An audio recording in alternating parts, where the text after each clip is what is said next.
Chapter 36. Musashi stands before Takuan at a crossroads. Two paths stretch before them. Takuan explains this is where they part ways. Will you come with me or follow your own path? Musashi decides to walk his own path. The narrative shifts to Hozoin, a small temple in Nara within the Kafukaji temple complex. It's famous for its unique spear technique practiced by the monks there. We see monks training with their distinctive spear methods. Musashi sits beside a well, washing his face. He reflects on when he was 17. Everyone ignored him, called him a demon, but his single-minded focus on the sword made him strong. Now, thoughts of Otsu make him feel weak. He remembers Takuan's words. Impure thoughts are distracting you from the way of a sword. Impure thoughts. Musashi protests internally. Otsu isn't impure. My thoughts about her are. Takuan had said, do you think these thoughts prevent you from becoming a true warrior? If you suppress them, they'll eventually burst out and trouble you even more. You're the person who does extremely dangerous things for your sword, who plays pranks on me, and who thinks about Otsu while despising yourself. These are all aspects of your personality. This is all you. Know yourself and accept yourself. You should train in this as well. With that, Takuan had departed. Musashi thinks of Otsu, wanting to hold her in his arms. The next morning, Musashi removes his bandages. He's healed. He washes his face in the water, clutching his wooden sword. He remembers Takuan's words. I'll defeat them both, he vows. He needs to find a strong opponent to challenge, to become even stronger. I'll become invincible. Suddenly, Jotaro appears. Musashi realizes it's wrong to abandon children and run away. Jotaro clings to him.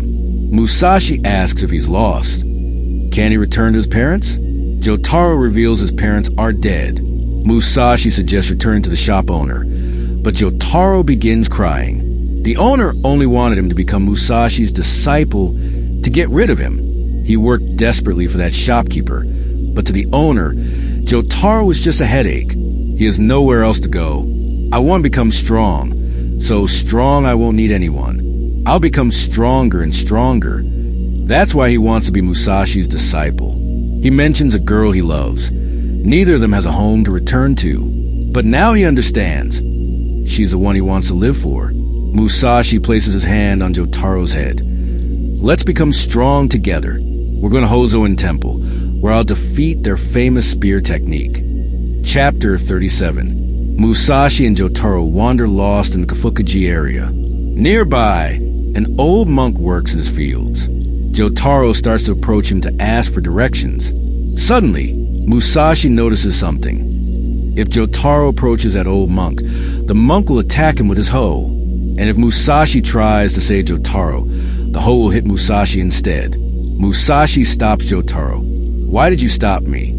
Jotaro asks, then approaches the old monk anyway, asking for directions to Hozoin Temple.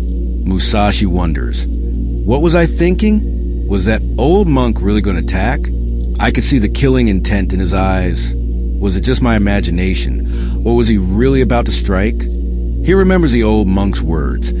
I can see killing intent in your eyes. Do you want to kill an old man? The scene shifts to Hozoin Temple, where numerous samurai have gathered to challenge the monks. One by one, they face Inzun, who defeats each challenger using Hozoin's famous spear technique.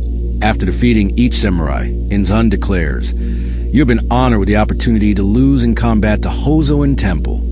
We see Denshikaro Yoshioka standing in line. Inzun repeats his standard phrase, asking if this next warrior wants the honor of being cut by a spear.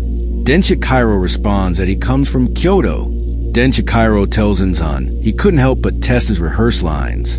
The waiting samurai search for Musashi among them, but he's nowhere to be found. Suddenly, a Hozoin monk places his hand on Denshikaro's shoulder. You must have heard of Hozoin Temple's techniques. You should know how dangerous they are. It may seem theatrical, but we're no actors. The monk grabs Denshikaro's sword, declaring he's here on the head monk's orders. All the monks burst into laughter.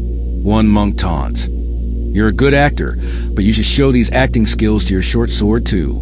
If he apologizes, they'll spare his life. His appearance makes him unrecognizable anyway. Denshikiro suddenly lunges forward, pushing away from the monk's grip. The watching samurai think Denshikiro is truly strong. He won't be killed easily. The monk requests to spar with Denshikiro properly. Denshikiro draws his sword, thinking a good battle will at least cure his boredom. Denshikiro asks if he should use his golden sword. The monk says it doesn't matter, whether wooden sword or real blade. Their fight begins. In one swift motion, Denshikiro cuts off both the monk's hands. Chapter 38. The monk's severed hands, still gripping the staff, fall to the ground. All the monks and samurai watching are shocked into silence. Denshikiro looks at the other samurai and monks. Who wants to come next? The monks don't spare their fallen brother. Denshikiro announces he'll return tomorrow. He must wait and see if Musashi arrives, or if he'll have killed everyone before then. He tells the monks to pray that Musashi comes. In the next scene, we see Inzun. He has defeated another challenger. The defeated warrior lies bleeding on the ground. Inzun tells him to leave. Hozoen Temple has no need for the weak. Inzun is furious, remembering Denshikiro Yoshioka. Meanwhile, the old monk tells Musashi that murderous intent shows on his face, as if he wanted to kill him. Musashi insists there must be a misunderstanding. He thought the old monk was going to attack him with the hoe. Was it just his imagination? The old monk studies Musashi carefully. Don't you understand yet? He asks Musashi's name. Musashi says he has no proper name. The old monk asks what he means. Musashi explains about his killing eyes. Jotaro interrupts, telling the old monk to stop insulting his master. The old monk glares intensely at Jotaro and shouts, making him step back in fear. The monk explains that Musashi treated him the same way. His killing eyes, his improper way of looking at people, Musashi projects this onto others. Did you think I was going to attack you with this hoe? But in truth, it was your own shadow you saw in this old man. People see in others what they are themselves. The old monk continues. Musashi sees his own bloodlust projected onto everyone. This leaves Musashi stunned, deep in thought. The old monk asks how many people Musashi has killed. However many you've killed, they weren't your enemies, unless you force them to become your enemies. Your bloodlust turns everyone around you into enemies. How many more will you kill? After this encounter, Musashi and Jotaro depart. Jotaro complains that the old monk was talking nonsense. He should have just given him directions to Hozoen Temple. Why was he talking about hidden meanings? Jotaro says the monk was just waiting for Musashi to lose his temper and attack the old man. They find a sign pointing to Hozoen Temple nearby. Jotaro is excited to see the famous spear technique, but Musashi turns back, remembering the old monk's words. Killing people is not strength. He doesn't understand what the old monk meant. Chapter 39. The chapter opens at Hozoen Temple. A monk who lost to Denshikiro Yoshioka tells another monk how he lost his hands in that fight. He explains that if Inzun fights him tomorrow, Inzun is the second generation head. He passes by as they speak. The defeated monk begs Inzun to let him fight Denshikiro again. That night, Musashi hasn't gone to Hozoen Temple. He sits with the old monk, sharing dinner. Musashi tells the old monk he doesn't understand true strength. Can he explain what he meant? The old monk asks Musashi, "Do you think you're strong?"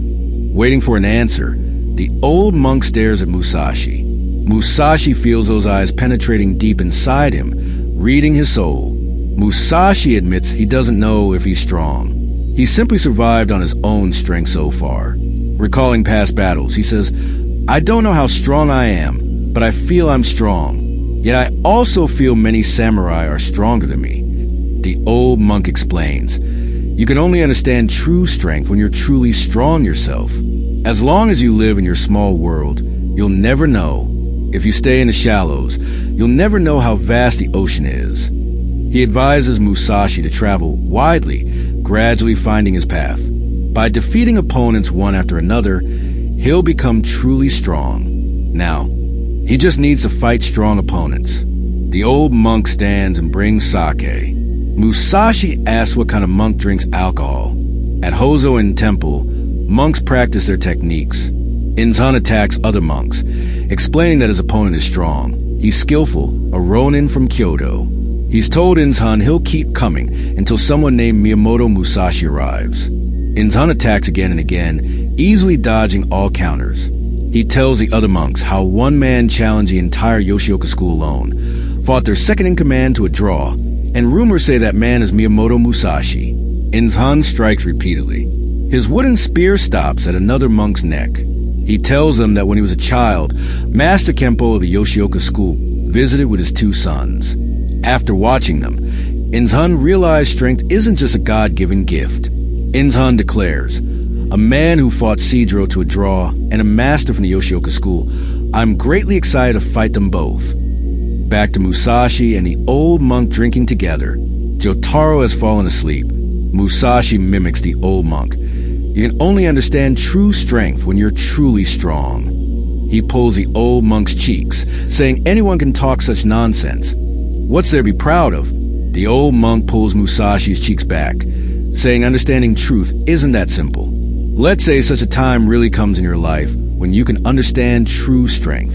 Can you keep yourself alive until that moment? They continue drinking. The old monk has dozed off. Morning arrives. The old monk still sleeps. Jotaro wakes, sees Musashi and thinks, he won't die, he's strong. Suddenly, the old monk attacks from behind with a spear. Musashi barely dodges. The spear can reach surprisingly far. Chapter 40. Musashi has arrived near Hozoin Temple. Inside, Inzhan practices surrounded by candles. Suddenly, he senses someone's presence approaching the temple. He thinks it must be another challenger, but this one's aura is different, reckless and primitive, lacking discipline. Inzhan understands. Musashi is an enemy. Musashi thinks. So this is Hozoin's spear technique. Musashi rushes directly at Inzhan, striking with his wooden sword. Inzhan blocks the attack. You'll have the honor of being defeated by me, Inzhan. Musashi thought it wasn't Inzhan, but upon his introduction, Musashi learns this is indeed the founder Inzhan of Hozoin Temple. Musashi introduces himself. Inzhan realizes, so he's Musashi. That's why there's such bloodlust. But however talented, he's still reckless. Inzhan recalls the old monk's words. Can you keep yourself alive? Musashi prepares to fight. Inzhan attacks. Musashi blocks but stumbles backward from the force. Inzhan attacks again and again, driving Musashi back repeatedly. Musashi raises his sword. Thinking Inzhan's spear carries immense power, like being struck by a massive log. I must win this fight. Musashi remembers the old monk's warning that there's so much more beyond his understanding. He must get closer to Inzhan. If he succeeds, he'll win. Inzhan strikes again, his spear tearing through Musashi's shoulder. Musashi catches a spear and punches Inzhan in the face. Blood flows from Inzhan's nose and mouth. With lightning speed, Musashi strikes Inzhan's head with his wooden sword. The spear breaks in two. Inzhan collapses. Musashi thinks. When the sword left his hand, Inzhan became careless.